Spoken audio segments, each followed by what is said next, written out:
വേദിയിലിരിക്കുന്ന വിശിഷ്ട വ്യക്തികളെ, ഭക്തജനങ്ങളെ,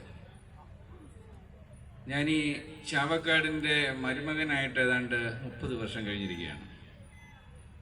എൻ്റെ ഭാര്യ ഒരു നല്ല ഭക്തയായതുകൊണ്ട് ഭാരതത്തിലുള്ള ഒരുമാതിരിപ്പെട്ട എല്ലാ ക്ഷേത്രങ്ങളും കൈലാസം അടക്കം, ഇവിടെ ഇരിക്കാൻ എനിക്ക് തോന്നുന്നില്ല കൈലാസത്തിൽ പോയി അധികം പേരുണ്ടാവില്ല, കൈലാസം അടക്കം മിക്കവാറും എല്ലാ ക്ഷേത്രത്തിലും പോയി എന്നെ ഒരു നിർബന്ധ ഭക്തനാക്കി മാറ്റിയതിന് ചാവക്കാടിനോട് ആദ്യമേ നന്ദി ഞാൻ പറയുകയാണ്.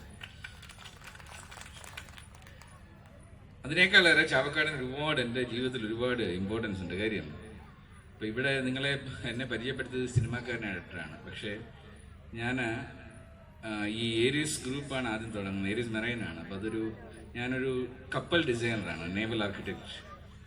അപ്പോൾ ഞാൻ 26 വർഷമാകുന്നു. 26 വർഷത്തിന് മുമ്പ് ഈ സ്ഥാപനം തുടങ്ങുമ്പോൾ 5 പേരെ വെച്ചാണ് തുടങ്ങുന്നത്. ഈ 5 പേരിൽ 2 പേര് ചാവക്കാടുകാരായിരുന്നു.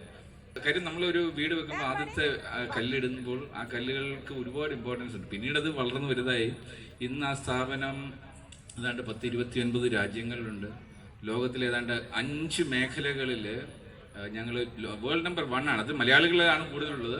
2300-ലധികം പ്രൊഫഷണൽസ് വർക്ക് ചെയ്യുന്നുണ്ട്. അപ്പോൾ അതെല്ലാം വർക്ക് ചെയ്യുന്നത് ഇന്ത്യയിൽ നിന്നുള്ള ഗ്രാമങ്ങളിൽ നിന്നുള്ള വ്യക്തികളെ വെച്ചിട്ടാണ്. അവരെ മോൾഡ് ചെയ്ത് ഞങ്ങൾ പ്രൂവ് ചെയ്ത് നമുക്ക് ഇന്ത്യക്കാർക്ക് ലോകം മുഴുവൻ എത്താം, ലോകം കീഴടക്കാമെന്ന് പ്രൂവ് ചെയ്താണ്. അങ്ങല്ലാതെ ഒരിക്കലും 5 മേഖലയിൽ നമുക്ക് വേൾഡ് നമ്പർ 1 ആവാൻ പറ്റില്ല.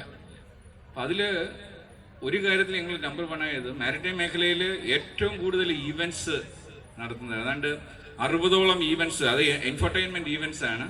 ഇത് ലോകത്തിന്റെ പല രാജ്യങ്ങളിലായിട്ട് നമ്മൾ നടത്തുന്നുണ്ട്. അപ്പം അതിനുള്ള എല്ലാം പ്രൊഫഷണൽ ഈവൻറ്റ്സ് ആണ്, വിത്ത് ടെലികാസ്റ്റ് ഒക്കെ ഉള്ളതാണ്. അപ്പം ഇത് നടത്തേണ്ട ബുദ്ധിമുട്ട് എനിക്കറിയാം. ആ ബുദ്ധിമുട്ട് അറിയുന്ന എൻ്റെ അടുത്ത് ഇപ്പം ഞങ്ങൾ പലപ്പോഴും ഈ ഈവൻറ്റ്സ് നടത്തുമ്പോൾ നമുക്ക് ആകെ കിട്ടുന്നത് ചിലപ്പം ഒരാഴ്ച സമയമാണ് ഒരു ഈവൻറ്റിന് ഇടയ്ക്കുള്ള ഗ്യാപ്പ്. അപ്പം പലപ്പോഴും അതൊരു ഇങ്ങനെ അച്ചിലിട്ട് ഇങ്ങനെ പോകേണ്ട കാര്യമാണ്. അപ്പോൾ പലരെയും നേരിട്ട് പോയി ക്ഷണിക്കാനൊന്നും നമുക്ക് പറ്റില്ല, ഒരു ഫോൺ കോൾ അല്ലെങ്കിൽ ഇമെയിൽ ചെയ്യും. പക്ഷെ അവിടെയാണ് എൻ്റെ പുറകെ മാസങ്ങളായിട്ട് ചാവക്കാട് വീട്ടിൽ വന്ന് ഒരു ഗ്രൂപ്പ് ക്ഷണിക്കുന്നു, ദുബായിൽ വന്ന് ക്ഷണിക്കുന്നു.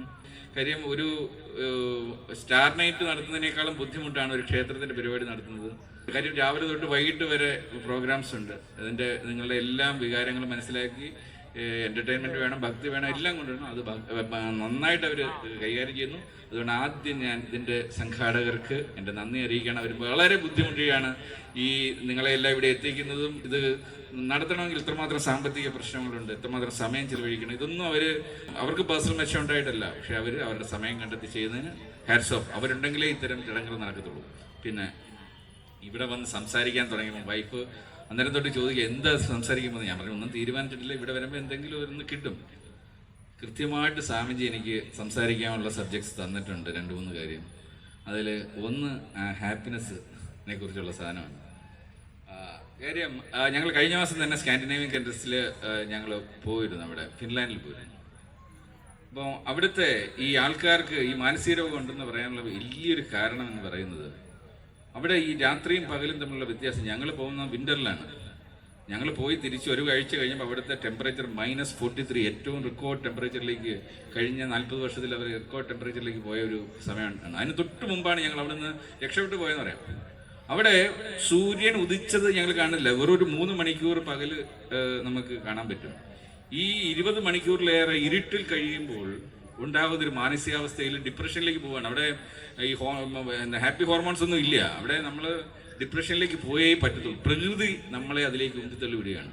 അവിടെയാണ് നമ്മളെ വളരെ ദൈവം അനുഗ്രഹിച്ച ഒരു സ്വർഗ്ഗലോകത്ത്, ഗോഡ്സ് ഓൺ കൺട്രിയിൽ നമ്മൾ ജീവിക്കുമ്പോൾ നമ്മളെ സഹായിക്കുവാനുള്ള ഈ ക്ഷേത്രത്തിൽ ഈ സ്വാമിജി പറഞ്ഞ എന്തിനാണ് ഈ വിളക്കുമാട ഇവിടെ വെച്ചതെന്ന് ചോദിക്കണം. വിളക്കുമാട എന്നെ സംബന്ധിച്ചോളം വളരെ ഇമ്പോർട്ടൻസ് ആണ്. ഒരു കപ്പൽ ഡിസൈനർക്ക് കപ്പലിന് വേണ്ട ദിശ കാണിക്കുവാൻ വേണ്ടി ഒരു വിളക്കുമാടം ഇല്ലെങ്കിൽ കടലിലൂടെ പോകുന്ന കപ്പലുകൾക്ക് ഒരിക്കലും ദിശ കണ്ടെത്തി ഒരു സ്ഥലത്തേക്ക് എത്തുവാനോ അടുക്കുവാനോ സാധിക്കില്ല. അതുകൊണ്ട് ഈ വിളക്കുമാടം വളരെ ഇമ്പോർട്ടൻസ് ആണ് ഈ നാവികർക്കെല്ലാം.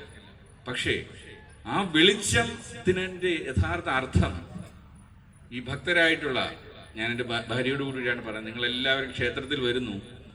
ക്ഷേത്രത്തിലെ ഓരോ കാര്യത്തിനും, അവിടുത്തെ ചിട്ടകൾക്കും അവിടുത്തെ പ്രതിഷ്ഠയ്ക്കും അവിടുത്തെ വിളക്കിനും എല്ലാം ഓരോ മീനിങ് ഉണ്ട്. അത് നിങ്ങൾ എങ്ങനെ ഉൾക്കൊള്ളുന്നു എന്നുള്ളതാണ് പ്രശ്നം. അത് ഉൾക്കൊള്ളണമെങ്കിൽ നിങ്ങളിലൊരു ബോധം ഉണ്ടാവണം. നിങ്ങളുടെ വെളിച്ചം, ഉള്ളിലെ വെളിച്ചം തെളിഞ്ഞാൽ മാത്രമേ ആ ബോധം ഉണ്ടാവത്തുള്ളൂ, നിങ്ങൾക്കത് മനസ്സിലാവത്തുള്ളൂ. നിങ്ങൾ ആദ്യം മനസ്സിലാക്കണം, ഒരു വിളക്ക് കത്തണമെങ്കിൽ അല്ലെങ്കിൽ ഒരു അഗ്നി ജ്വലിക്കണമെങ്കിൽ മെയിനായിട്ട് 3 കാര്യങ്ങൾ വേണം. ഒന്ന്, അത് കത്തുവാനൊരു മെറ്റീരിയൽ വേണം, അതിന് വേണ്ട ഊർജ്ജം, ഓക്സിജൻ അതിന് ഉണ്ടാവണം, പിന്നെ അത് ജ്വലിപ്പിക്കാനായിട്ടുള്ള ഒരു ചൂട്, ഒരു തുടക്കത്തിന് വേണ്ടിയുള്ള അഗ്നിയും അത് ഉണ്ടെങ്കിൽ മാത്രമേ അത് കത്തിപ്പടരത്തുള്ളൂ. അപ്പോൾ ഈ വിളക്ക് കത്തുമ്പോഴും നമ്മൾ ആലോചിക്കണം, ആ വിളക്കിന് ഒരുപാട് മീനിങ് ഉണ്ട്. നമ്മുടെ മനസ്സിനെ നമ്മൾ ആ വിളക്കായിട്ട് സങ്കല്പിച്ചു കഴിഞ്ഞാൽ നമ്മുടെ ചിന്തകളായിരിക്കണം അതിനകത്തെ തിരികളായിട്ട് നമ്മൾ സങ്കല്പിക്കേണ്ടത്. അതിനകത്തുള്ള ആ എണ്ണ, അതിനെ നമ്മൾ ഊർജമായിട്ട് കണ്ടാൽ മാത്രമേ നമ്മൾക്ക് അത് ജ്വലിപ്പിക്കണമെങ്കിൽ നമ്മളുടെ ഉള്ളിലെ ആ പോസിറ്റിവിറ്റിയെ നമ്മൾ ഉരച്ച്, അതായത് ഞാൻ അതിനെക്കുറിച്ച് ഒരു കവിത എഴുതി, ആ കവിത പറഞ്ഞാൽ മാത്രമേ നിങ്ങൾക്ക് വരുന്ന വഴിക്ക് എഴുതിയൊരു കവിതയാണ്. അറിവിന്റെ എണ്ണ നിറച്ച് ചിന്തകൾ തിരികളായിട്ട മാനസദീപമുണർത്താൻ ബുദ്ധി കടഞ്ഞേകാം യുക്തി. അതായത് നമ്മളെല്ലാം വിചാരിക്കും നമ്മളുടെ ഉള്ളിൽ ബുദ്ധി ഉണ്ട് എന്ന് വിചാരിക്കും. ഈ ബുദ്ധിയെ നമ്മൾ തൈര് കടഞ്ഞ് വെണ്ണ ഉണ്ടാക്കുന്ന പോലെ ഈ ബുദ്ധിയെ നമ്മൾ കടഞ്ഞ് അത് യുക്തിയുടെ കൊണ്ടുവന്നാൽ മാത്രമേ അത് ശരിയായ ദിശയിൽ കത്തത്തുള്ളൂ. അപ്പോൾ നമ്മൾ എത്ര പേര് നമ്മുടെ ഉള്ളിലെ ആ വിളക്കിനെ യുക്തിയോടുകൂടി, ഭക്തന്റെ യുക്തി എന്ന് പറയുന്നത് ഭക്തിയാണ്, പക്ഷേ അതിനകത്ത് എത്ര നാളങ്ങൾ നിങ്ങൾ തെളിയിക്കുന്നു? നിങ്ങൾക്ക് 1 നാളം തെളിയിക്കാം, 3 നാളം, 5 നാളം, 7 നാളം എന്ന് പറഞ്ഞ ഒരു വിളക്കിൽ ഒരുപാട് നാളങ്ങളുണ്ട്. 1 നാളം പോലും തെളിയിക്കാതെ ഇവിടെ നമ്മൾ വന്ന് വെറുതെ ഒരു ദീപം കത്തിച്ചിട്ട് പോയിട്ട് കാര്യമില്ല. ഓരോ ദീപം കത്തിക്കുമ്പോഴും ഞാൻ എൻ്റെ ഉള്ളിലെ അജ്ഞത മാറ്റുവാൻ വേണ്ടി ഞാൻ സ്വയം ഇതെല്ലാം തിരിച്ചറിഞ്ഞുകൊണ്ട് ഞാൻ ഇന്ന് ഇവിടുന്ന് മാറുന്ന ഒരു വ്യക്തിയാണ്, എന്നിൽ ഒരു ബോധം ഞാൻ ജനിപ്പിക്കും എന്ന് മനസ്സിലാക്കി വേണം പോകാൻ. എങ്കിൽ മാത്രമേ ക്ഷേത്രത്തിലുള്ള ഓരോ കാര്യങ്ങളിലും നമ്മളുടെ എഫിഷ്യൻസി ഇംപ്രൂവ് ചെയ്യാനുള്ള ഒരുപാട് എലിമെന്റ്സ് ഇവിടെ ഉണ്ട്. അതിൽ ഏറ്റവും ഇമ്പോർട്ടൻ്റ് ആണ് സമയത്തിന്റെ വില, കൃത്യനിഷ്ഠ. ഈ ക്ഷേത്രങ്ങളാണ് കൃത്യനിഷ്ഠ നമ്മളെ ആദ്യം പഠിപ്പിക്കുന്നത്. ഇവിടുത്തെ ഓരോ ചടങ്ങിനും രാവിലെ ഓരോ പ്രവർത്തിക്കും ഓരോ സമയമുണ്ട്, കൃത്യനിഷ്ഠ. ഒരു ദിവസം പോലും അത് വൈകുന്നില്ല. നിങ്ങളെല്ലാവരും കൃത്യമായിട്ട് ഇവിടെ വരുന്നു, അത് ചെയ്യുന്നുണ്ട്. പക്ഷേ അത് ക്ഷേത്രത്തിൽ മാത്രം ചെയ്യേണ്ടതല്ല. സമയത്തിന്റെ വില അറിഞ്ഞ് ഓരോ ദിവസവും 8 മണി എന്ന് പറഞ്ഞാൽ 7 മണി 59 മിനിറ്റ് 60 സെക്കൻഡ് ആണെന്ന് തിരിച്ചറിഞ്ഞാൽ മാത്രമേ നിങ്ങൾക്കത് മനസ്സിലാവൂ. ഞങ്ങൾ എന്തുകൊണ്ട് ഞാൻ നേരത്തെ പറഞ്ഞ 5 മേഖലയിൽ വേൾഡ് നമ്പർ 1 ആയത് എന്ന് ചോദിച്ചാൽ ഞങ്ങളൊരു സിസ്റ്റം ഉണ്ട്, എഫിഷ്യൻസി ഇംപ്രൂവ്മെന്റ് സിസ്റ്റം മാനേജ്മെന്റ്, എഫിസം. അതിനകത്തുകൊണ്ട് 200ഓളം പാരാമീറ്റേഴ്സ് ഉണ്ട് നമ്മളുടെ എഫിഷ്യൻസി കൂട്ടുവാനായിട്ട്. അതിൽ പാഠം 1 പങ്ക്ച്വാലിറ്റി. എന്നെ പഠിപ്പിച്ചത് ജർമ്മൻസ് പഠിപ്പിച്ച ആദ്യത്തെ പാഠമാണ്. 1 മിനിറ്റ് പോലും നിങ്ങൾ ജീവിതത്തിൽ ലേറ്റായത്, 1 മിനിറ്റ് ലേറ്റായാൽ നിങ്ങൾക്ക് യൂറോപ്പിലാണെങ്കിൽ ഒരു ട്രെയിൻ നഷ്ടപ്പെടും.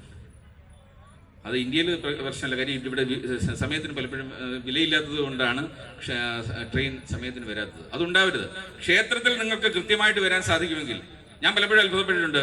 ഞാൻ പോകുന്ന പല പ്രോഗ്രാമിലും വൈഫ്, ഞാൻ കൃത്യനിഷ്ഠയാണ്. എനിക്ക് പലപ്പോഴും എല്ലാ ഈവൻസിനും ഒരു സെപ്പറേറ്റ് ഇൻവിറ്റേഷൻ വരും. കാര്യം 8 മണിക്ക് പ്രോഗ്രാം എന്ന് പറഞ്ഞാൽ ഞാൻ 8 മണിക്ക് അവിടെ ചെല്ലും, 8:30 തുടങ്ങത്തുള്ളൂ. അപ്പം അവർ പ്രത്യേകം പറയും താങ്കളുടെ സമയം ഇതാന്ന് പറയും. പക്ഷേ പലപ്പോഴും കൃത്യമായിട്ട് ഞാൻ പോകുന്ന സമയത്ത് ഭാര്യ തന്നെ അത് 1/2 മണിക്കൂർ ഡിലേ ആക്കി തരുന്നതുകൊണ്ട് അവരുടെ സമയത്തിന് ഞാൻ ഇവിടെ എത്താറുണ്ട്.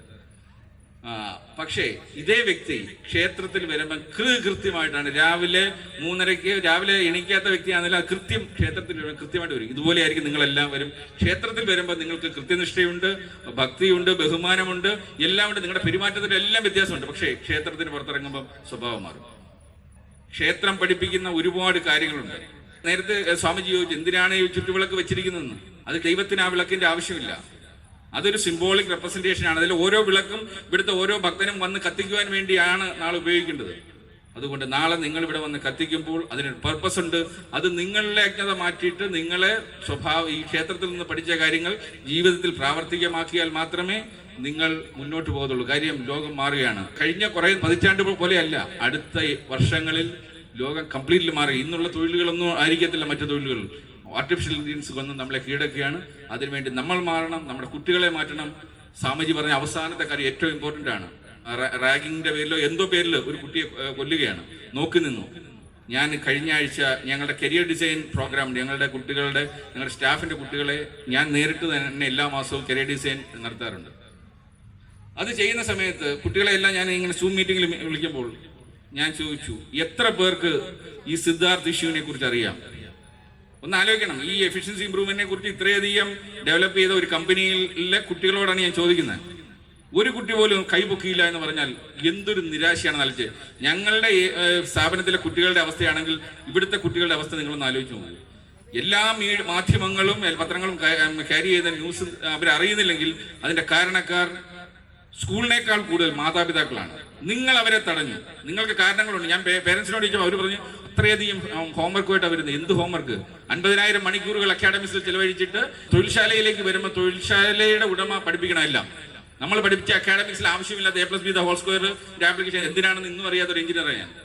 അതുണ്ടാവരുത്. ഈ ഇവിടെ കത്തിക്കുന്ന ദീപം നിങ്ങളുടെ കുട്ടികൾ ആദ്യം തെളിയിക്കണം. ഇല്ലെങ്കിൽ നിങ്ങൾ കുട്ടികൾ ഉത്തരവാദിത്തം ഏറ്റെടുക്കരുത്. അത് അറിയാവുന്ന ആൾക്കാരെ ഏൽപ്പിക്കുക. നിങ്ങൾ ജനനം നൽകി എന്ന് കരുതി നിങ്ങൾക്ക് ആ കുട്ടിയെ വഴിതെറ്റിക്കാൻ യാതൊരു അവകാശവുമില്ല. ഇതുപോലെ അജ്ഞരായിട്ട് അടുത്തൊരു തലമുറയെ വാർത്തെടുക്കാൻ ശ്രമിക്കരുത്. ഇനി ഒരു സംഭവം ഇതുപോലെ നടക്കുമ്പോൾ ആ കുട്ടികൾ നിർവികാരരായി നോക്കി നിൽക്കാൻ പാടില്ല. പ്രതികരിക്കണം.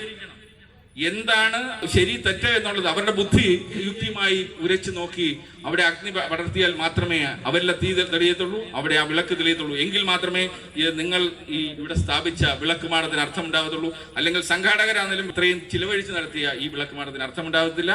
അത് മാറട്ടെ.